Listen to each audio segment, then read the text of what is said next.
as of this quarantine, with the NBA season almost being over and the off season almost upon us, I just want to get to one of the biggest free agents that's going to find a new home because I highly doubt that he's staying. But who knows what the future has in store for Bradley Beal? He's a very elite player that's in his prime, but he's just in a really, really bad situation right now, and I'll get into that in a bit. So to start off, it is July 12th, 2020 here in this quarantine. I'm James Sims, and for this episode of The Elite, I just want to get into Bradley Beal, the shooting guard who was definitely overlooked this season and probably went through a good amount of disrespect, but he'll eventually those wrongs will get righted, and he'll have the decision to choose which team he wants to go to. He can make the decision that forges his destiny. So if you're unaware of who he is, Bradley Beal is a 27-year-old shooting guard from St. Louis, Missouri.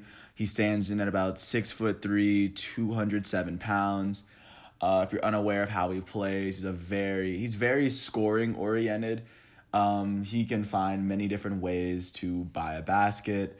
And he's always kind of played second fiddle to John Wall. And now that John Wall is kind of hurt and is like his prime is basically kind of over, Bradley Beal has really kind of stepped up in his leave of absence basically and shown why he is an elite professional player. So to start off, just to give you a little bit of background, Bradley Beal is known, especially in Missouri, because he was the Gatorade National Player of the Year, and he was a phenom at Mizzou. He was a McDonald's All-American, first team All-American out of high school, and he was given an offer to go play with Billy Donovan at University of Florida, and this was the year after Florida had won their national championships. So No. It was way after. I'm sorry. I'm thinking about 2005, 2006. But no, this was the second resurgence of Florida basketball, but they weren't necessarily crazy good. But that was the situation. So Bradley Beal was recruited to go play for 1 year. He was a one and done in Florida. He started and played in all 37 games. He averaged 15 points, 7 rebounds, and 2 assists per 34 minutes. But the Gators finished off 26-11 that season, 10-6 in the SEC under Billy Donovan. Pretty pedestrian season. They lost in the Elite Eight.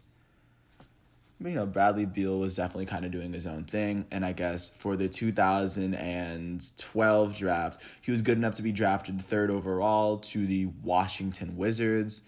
And really, ever since he's got there, Bradley Beal. First, he served as a second fiddle to John Wall because the Wizards were rebuilding and they had drafted John Wall, I want to say the year before they got Bradley Beal. But Bradley Beal came into the league as a 19-year-old. His first year, he started in 46 of the 56 games and averaged 14 points a game in about 30 minutes. And of course, this is when the Wizards this year the Wizards finished 12th in the East, didn't really make the playoffs. The next year, the second year that Bradley Beal was there in 2013-14, he was 20 years old. This was the first season he started every game he played, he's in 73 games. He finished with 71 points, 3.7 rebounds, 3.3 assists, and a steal. Shooting 42% from the field, 40% from three. Like that was his role as the second fiddle to John Wall, but of course he wasn't crazy recognized like that. But the Wizards did make the playoffs that year. They finished 5th in the East. They beat the Bulls in the first round in 5, and they lost to the Pacers in the conference semis the next round. 2014-15. In these times, you don't really see much from Bradley Beal. He was an all-rookie first team, but it took until 2018 for him to finally become an all-star. That year, he started and played in all 82 games. This is the first year where John Wall was having injury problems. He finished with 22.6 points per game, 4.4 rebounds, 4.5 assists, and a steal and a half, shooting 46% from the field, 38% from three, 79% from the free throw line. The Wizards ended up finishing 8th in the East, and they lost in the first round to the Raptors. but Bradley Beal definitely did what was needed for this Washington Wizards team to at least kind of stay afloat, hold their head above water. But this was the first year that like people were starting to look his way and see Bradley Beal as like, okay, this guy is an elite individual player on his own. His next year, the age or 2018-19 in his age 25 season, he played and started in 82 games. He averaged 26 points a game. 5 rebounds, 5.5 assists, shooting 48% from the field, 35 from three, 81% from the free throw line. As the Wizards finished up 11th in the East. I mean, they sucked, but they got a draft pick, which eventually turned up to be Rui Hachimura. But it wasn't Bradley Beal's fault the Wizards did as bad as they did. Considering what he did, 32 games is a lot of wins for the Wizards. And most recently, this last year, Bradley Beal at 26 was famously snubbed from the All-Star game after he definitely led the East in scoring at the time, but he finished the league averaging 30.5 points a game, finished with 4 rebounds, 6 assists, averaging 45 points a game, 35% from three, 84% from the free throw line. So it's like, no, Bradley Beal, at least at this point, Bradley Beal had established himself as at least a perennial offensive threat.